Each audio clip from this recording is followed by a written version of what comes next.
اللہ علیہ وسلم کو سامنے لے کے آتا ہے. آپ تشریف فرما ہیں، صحابہ کے ساتھ بیٹھے ہوئے ہیں، تو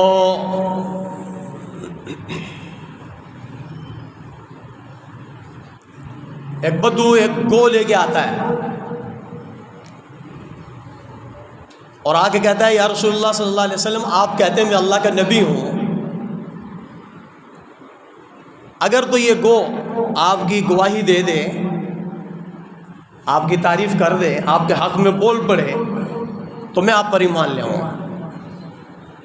اور وہ یہ جانتا تھا کہ میں اس کو شکار کر کے لایا ہوں، یہ مری ہوئی ہے، یہ بولے گی کہاں سے؟ تو امام الانبیاء صلی اللہ علیہ وسلم گو کی طرف متوجہ ہوئے، آپ نے فرمایا یا عذب،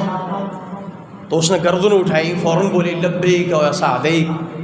میری خوش بختی، میرے بھاگ جاگے کہ مجھے امام الانبیاء صلی اللہ علیہ وسلم نے پکارا، مجھے امام الانبیاء صلی اللہ علیہ وسلم نے پکارا، میرے بھاگ جاگے. فرمائیں یا رسول اللہ صلی اللہ علیہ وسلم، کیا فرماتے ہیں؟ آپ نے فرمایا انت تعرف من انا، تو جانتی ہے کہ میں کون ہوں؟ تو وہ مردہ گھو زندہ ہو کے وہ بولتی ہے انت رسول اللہ صلی اللہ علیہ وسلم، انت رسول رب العالمین، آپ دو جہان کے رب کے پالنے والے کے رسول ہیں اور میں ایک گو ہوں. تو جب اس نے دیکھا کہ یہ مردہ گو بھی امام الانبیاء صلی اللہ علیہ وسلم کے حق میں بول پڑی ہے، یہ تو میں شکار کر کے لایا تھا، مری ہوئی تھی،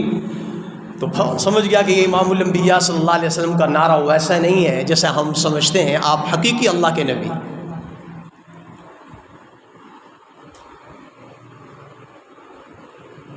تو امام الانبیاء صلی اللہ علیہ وسلم کی خوبصورتی کو بیان کرتے ہوئے وہ صحابی یاد کر رہے ہیں کہ حضرت حسن بن علی فرماتے ہیں کہ آپ علیہ الصلوۃ والسلام جسمانی طور پہ اتنے خوبصورت تھے،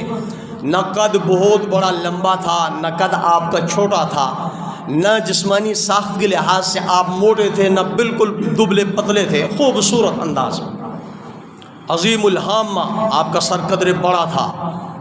اور پھر آپ کی پیشانی قدر چوڑی تھی،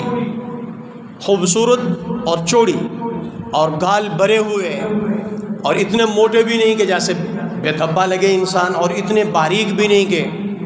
اس لحاظ سے بھی انسان خوبصورت نہ لگے. اور گردن تھوڑی لمبی تھی، سراہی دار گردن تھی، اور آپ کی یہ ابرویں باریک اور گھنی، اور یہ درمیان میں یہ فاصلہ یہ ملی ہوئی نہیں تھی، اور یہ بال پپوٹے کے یہ بال یہ لمبے خوبصورت کھالے، اور آنکھ خوبصورت پپوٹا، اندر سے آنکھ کی گولائی سرخی مائل، سفید سرخی مائل آنکھ تھی، خوبصورت آنکھ تھی کہ کسی کو اتنی جرت نہیں ہوتی تھی کہ امام الانبیاء صلی اللہ علیہ وسلم